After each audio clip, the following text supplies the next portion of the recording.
yang perempuan muslim pakai kerudung, yang tidak dipersilakan tidak pakai kerudung. Itu Bagaimanapun pendapat dan juga argumentasi dari seorang guru gembul berkaitan dengan fenomena pemaksaan penggunaan jilbab, tetaplah pada koridor beliau sebagai seorang muslim yang baik. Namun sebagai umat Kristen yang menjadi bagian dari bangsa ini, bagaimanakah kita untuk menentukan sikap yang benar terhadap fenomena ini? Bagaimanapun fenomena ini dapat terjadi oleh karena kekaburan pemahaman akan sejarah yang kemudian menggerogoti keyakinan teologis golongan tertentu. Dan indikasi ini pula lah yang menjadi rambu-rambu bahwa bangsa kita perlu untuk diedukasi. Secara teologis yang didukung oleh fakta historis, tidaklah masalah bagi wanita Kristen jika menggunakan kerudung atau bahkan mantila. Karena ide mengenai kerudung telah disebutkan ribuan tahun sebelum kemunculan Islam, yakni dalam Yesaya 3 ayat 19. Hal ini yang menjadi bukti bahwa mengenai kerudung penutup kepala atau bahkan mantila bukanlah original milik kaum muslim.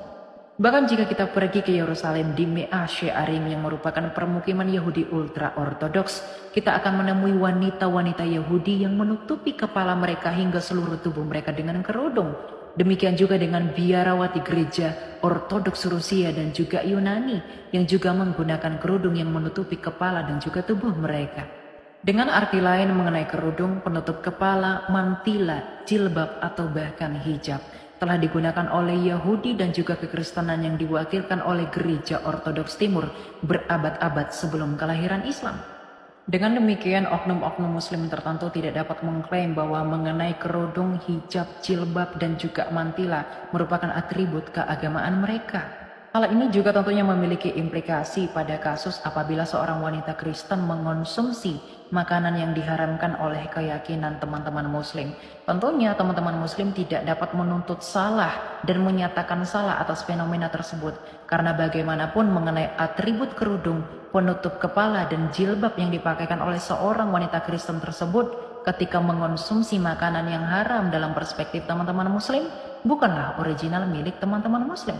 Karena ide teologis kekristenan mengenai makanan dan juga penutup kepala yang diungkapkan oleh Rasul Paulus dalam 1 Korintus 11 ayat 5 hingga 6 telah selesai dan rampung sempurna pada akhir abad ketiga, bahkan 400 tahun sebelum ide teologis muslim itu muncul. Karena dalam kekristenan tidak ada kewajiban bagi wanita untuk menggunakan kerudung. Namun apabila ia menggunakan kerudung, biarlah dilakukan untuk memuliakan Allah, sebagaimana yang diungkapkan oleh 1 Korintus 11 ayat 2 hingga 16. Namun jika terdapat oknum tertentu yang memaksa wanita Kristen secara radikal untuk menggunakan tudung atau bahkan kerudung dengan alasan teologis, hal ini merupakan kekaburan sejarah yang terbesar. Tuhan